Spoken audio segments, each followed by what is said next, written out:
So when I get started on Spinndle, I like to dive into the practice project to see how Spinndle works. It's a low-stakes, hypothetical project created by teachers that is automatically assigned to you and to your students as soon as you add a classroom.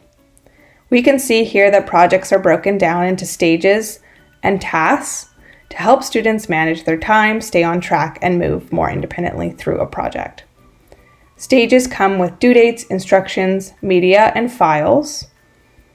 And stages also come with a group of tasks. Tasks are action items or deliverables. They are things that we would like to see from our students so we could keep track of their progress through any project. Students can delegate tasks to other team members. They can update their status on where they're at with that task, done, working, stuck, or not yet started, to hold themselves accountable for that process and manage their time better. Students can also post their work in progress to every task. So what are they sharing? Are they looking for resources? Do they have a question? Are they requesting feedback? We like to get students to post that work to really think about how they are going to improve and revise on that work. So all work that gets posted, whether it's from Google Slide, a document, a video, a file, they're sharing it to a peer feed to get that feedback from their peers and teachers in order to revise. Once they've shared their work, you as a teacher can see either through the feed from your whole class or the progress tab exactly where your students are at in their process. So for instance, Hayden here has one post in stage 1, and you can see her process for the project all in one place. So you don't need to click into numerous digital folders, and you can type feedback to support Hayden where she's at.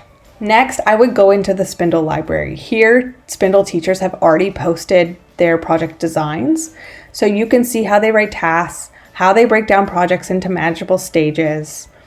You can see different project ideas that are happening on Spinndle. It really helped. Now that we have the background information, we can create a new project on Spinndle. There's 3 ways to create a project. You can either customize one from the Spinndle library, customize one of the templates on Spinndle, or create a project from scratch, which is what we are going to do today. So the first thing we're going to do is give our project a name.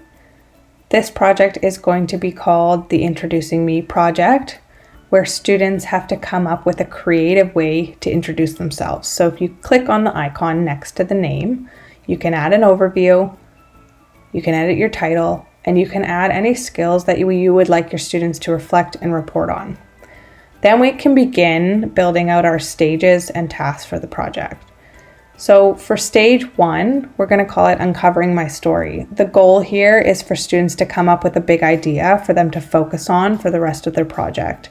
But we need to break that down into tasks or action items so they know where to start and know where to go next and don't miss any important steps.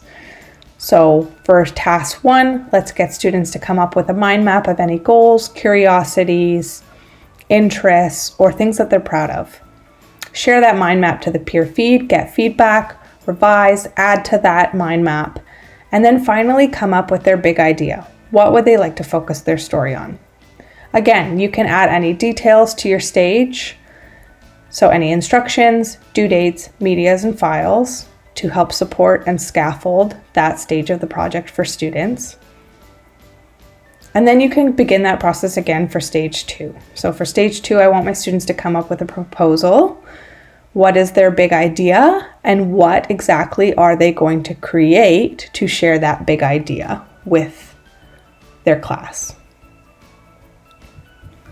You can also add tasks from our task template library.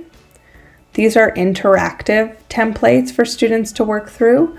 So when you add from our library, you select a template that you would like your students to work on. That template gets added to the task, so when students go to post, they automatically get set up with that template. It's important to know that when we're writing a task, we have to think about what we want to see from our students, what we want them to share with us for formative assessment. Instead of writing passive tasks like read chapters 1 to 2, what do we want to see? What are these action steps that we want our students to do along the way? So now it's time to assign our project to a class. So we hit assign class, and then we select the class or classes that we would like to share our project to. And then we hit assign. Once that's done, you can either go to the project, create groups, or share to Google Classroom. And that's it.